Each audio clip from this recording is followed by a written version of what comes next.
Salut tout le monde, c'est Vetiver, on se retrouve pour une nouvelle vidéo pour parler de 3 animes de détectives, en espérant que ce genre vous plaît autant que moi. Si vous connaissez d'autres animés de ce genre, n'hésitez pas à les proposer en commentaire. Sur ce, c'est parti. En premier, je vais vous parler d'un animé récent que je surkiffe, Fugo Keiji Balance. Alors l'histoire se centre sur Daisuke Kanbei, un millionnaire résolvant des affaires de manière non conventionnelle. Dans ce cadre, il se retrouve affecté à l'unité opérationnelle des crimes modernes, une unité créée pour éloigner les officiers problématiques des autres. C'est ainsi qu'il fait la rencontre de Haru Kato, son nouveau partenaire. Alors qu'ils doivent travailler ensemble, Kato repousse Kanbei car ils ne partagent pas la même vision des choses. Pendant ce temps, de mystérieux incidents se produisent. Comment ces personnes que tout semble opposer vont réussir à résoudre les affaires. Cet anime est juste énorme, on y passe un moment très agréable dans un univers qui moi personnellement me plaît énormément. En plus, ces graphismes sont juste magnifiques, je vous le conseille fortement. Il comporte 11 épisodes et est disponible sur Wakanim. En deuxième animé, je ne pouvais pas ne pas parler de Psycho Pass qui à ce jour est l'un de mes animés préférés tout simplement.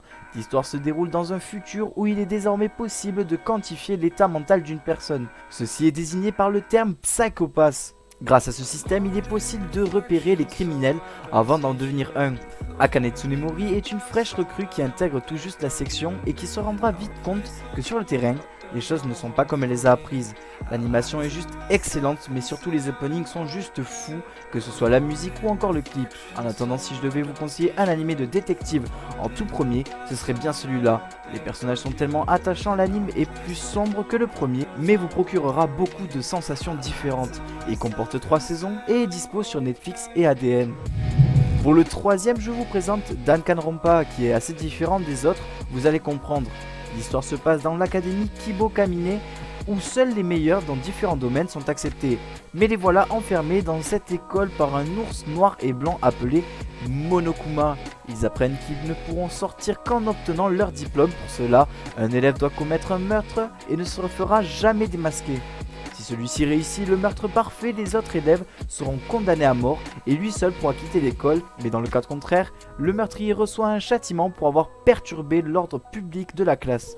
J'ai passé un très bon moment sur cet anime, puis il change des 2 premiers à mon goût. Il comporte une saison de 13 épisodes.